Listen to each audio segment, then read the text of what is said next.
আসসালামু আলাইকুম। বাংলা সংবাদে সবাইকে স্বাগতম। শুরুতে জানাবো সংবাদের শিরোনাম। শেখ হাসিনার জন্য ভারত বিলাপ করছে, রিজভী। এরপরে জানাবো বীর মুক্তিযোদ্ধার মৃত্যুতে রাষ্ট্রীয়ভাবে সম্মান প্রদর্শনের নতুন আদেশ।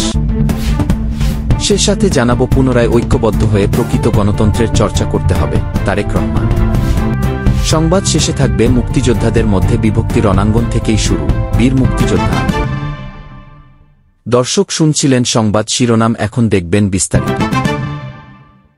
বাংলাদেশ জাতীয়তাবাদী দলের বিএনপি যুগ্ম মহাসচিব রুহুল কবির রিজভী বলেছেন, বাংলাদেশের বিরুদ্ধে ভারতের মিডিয়াগুলো মিথ্যা তথ্য এবং গুজব ছড়াচ্ছে।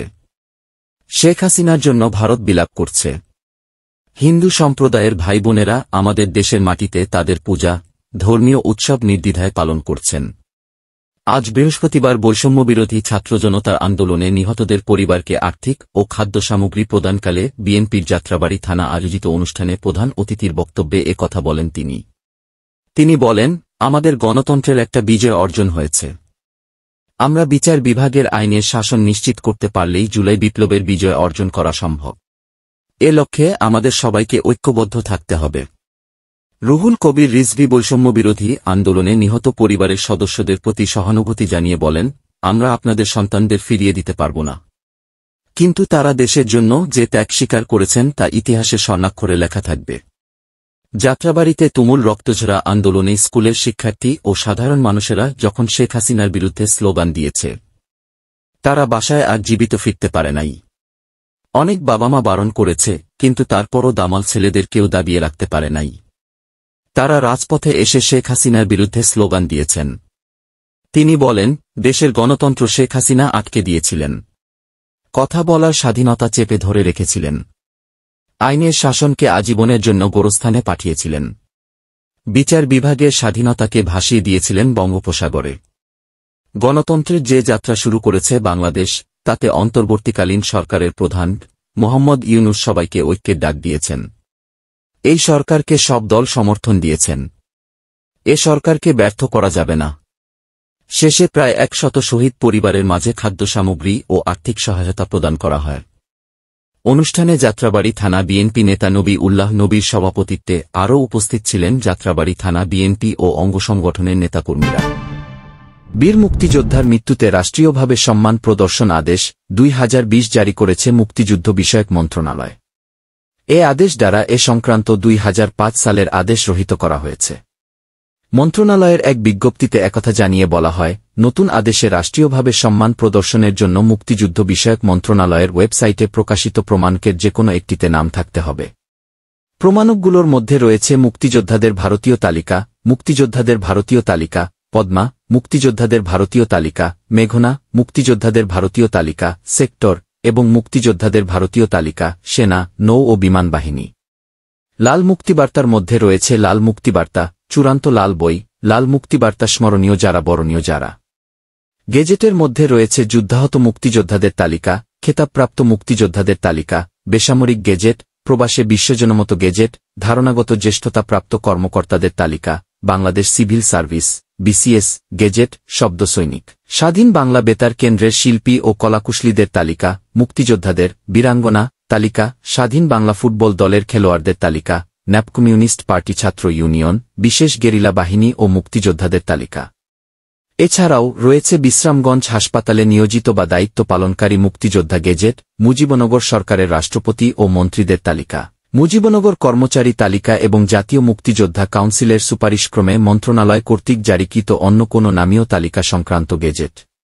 বাহিনী গেজেটের মধ্যে রয়েছে যুদ্ধাহত সেনা মুক্তিযোদ্ধাদের নামের তালিকা, যুদ্ধাহত পঙ্গু মুক্তিযোদ্ধাদের নামের তালিকা, বর্ডার গার্ড বাংলাদেশ, যুদ্ধাহত মুক্তিযোদ্ধাদের নামের তালিকা, বর্ডার গার্ড বাংলাদেশ, গেজেট, সেনা মুক্তিযোদ্ধাদের নামীয় তালিকা, বিমান বাহিনীর মুক্তিযোদ্ধা তালিকা, বাংলাদেশ নৌবাহিনীর মুক্তিযোদ্ধাদের তালিকা, নৌকমান্ডোদের তালিকা, বাংলাদেশ রাইফেলসের, বর্তমান বিজিবি, মুক্তিযোদ্ধাদের নামীয় তালিকা, পুলিশ বাহিনীর মুক্তিযোদ্ধাদের তালিকা, আনসার ও গ্রাম প্রতিরক্ষা বাহিনীর মুক্তিযোদ্ধাদের তালিকা।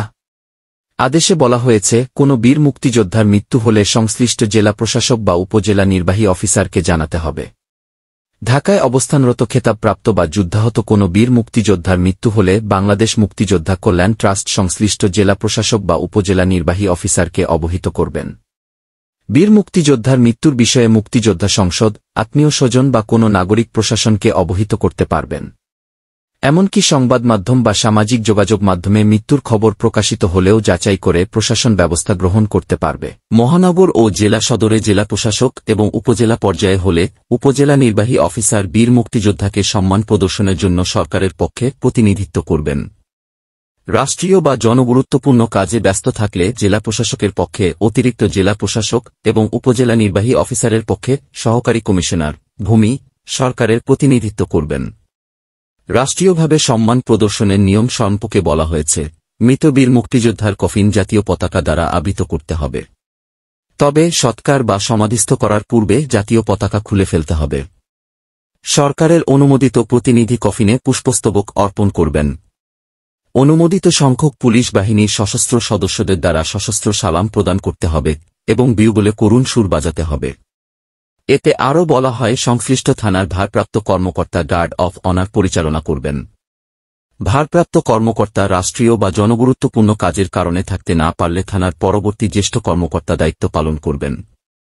সশস্ত্র বাহিনীর অবসরপ্রাপ্ত বীর মুক্তিযোদ্ধাদের ক্ষেত্রে উক্ত বাহিনীর নিজস্ব রীতি অনুসরণ করতে হবে। আদেশে আরও বলা হয়েছে, বীর মুক্তিযোদ্ধার অন্তিম ইচ্ছা অনুযায়ী এবং ধর্মীয় নীতি অনুযায়ী সৎকার বা সমাধিস্থ করতে হবে। অসচ্ছল মুক্তিযোদ্ধাদের জন্য মুক্তিযুদ্ধ বিষয়ক মন্ত্রণালয় থেকে বরাদ্দকৃত অর্থ থেকে অনুদান প্রদানের ব্যবস্থা করতে হবে।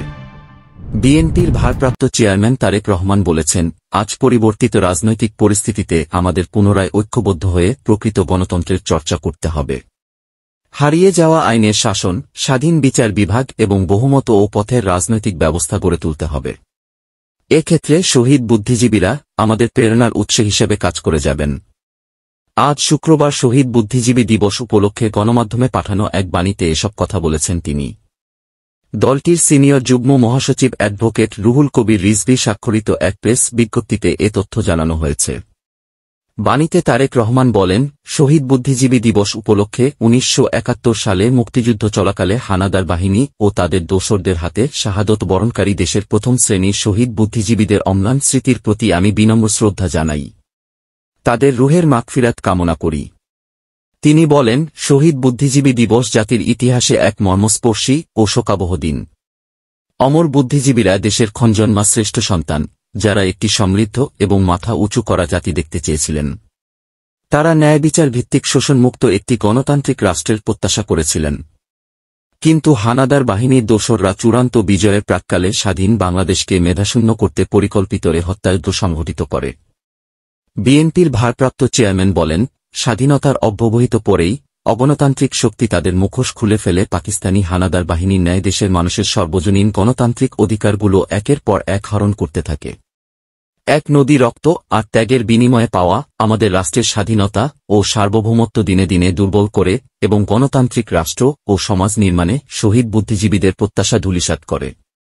সেই দুঃশাসনের ঐতিহ্য ধারণ করে তাদের উত্তরসূরি আওয়ামী ফ্যাসিস্টরা বিভেদ, অনৈক্য এবং সংকীর্ণতা, গুম, খুন ও ক্রসফায়ারের দ্বারা ঐক্যবদ্ধ জাতি গড়া ও জাতীয় অগ্রগতির পথে প্রতিবন্ধকতা সৃষ্টি করেছিল এবং গণতন্ত্রকে নির্বাসনে পাঠিয়েছিল।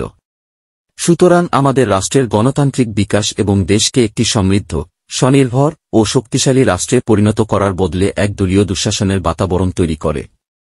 তারেক রহমান বলেন, আজ পরিবর্তিত রাজনৈতিক পরিস্থিতিতে আমাদের পুনরায় ঐক্যবদ্ধ হয়ে প্রকৃত গণতন্ত্রের চর্চা করতে হবে। হারিয়ে যাওয়া আইনের শাসন, স্বাধীন বিচার বিভাগ এবং বহুমত ও পথের রাজনৈতিক ব্যবস্থা গড়ে তুলতে হবে। এক্ষেত্রে শহীদ বুদ্ধিজীবীরা আমাদের প্রেরণার উৎস হিসেবে কাজ করে যাবেন। তিনি বলেন, আজকের এ শোকাবহ দিনে আমি দেশবাসীর প্রতি আহ্বান জানাই, আসুন শহীদ বুদ্ধিজীবীদের প্রত্যাশার বাংলাদেশ গড়ে তুলতে আমরা একসঙ্গে কাজ করি।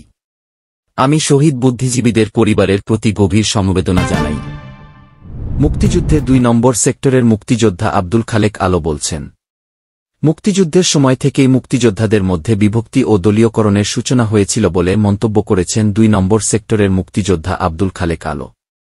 আজ শনিবার শহীদ বুদ্ধিজীবী দিবসে রায়েরবাজার শহীদ বুদ্ধিজীবী স্মৃতিসৌধে শ্রদ্ধা নিবেদন করতে গিয়ে সাংবাদিকদের এক প্রশ্নের জবাবে তিনি এ মন্তব্য করেন। আব্দুল খালেক আলো বলেন, মুক্তিযুদ্ধ চলাকালে গঠিত বাংলাদেশ লিবারেশন ফোর্স বিএলএফ ছিল একটি উচ্চপদস্থ রাজনৈতিক নেতাদের সংগঠন।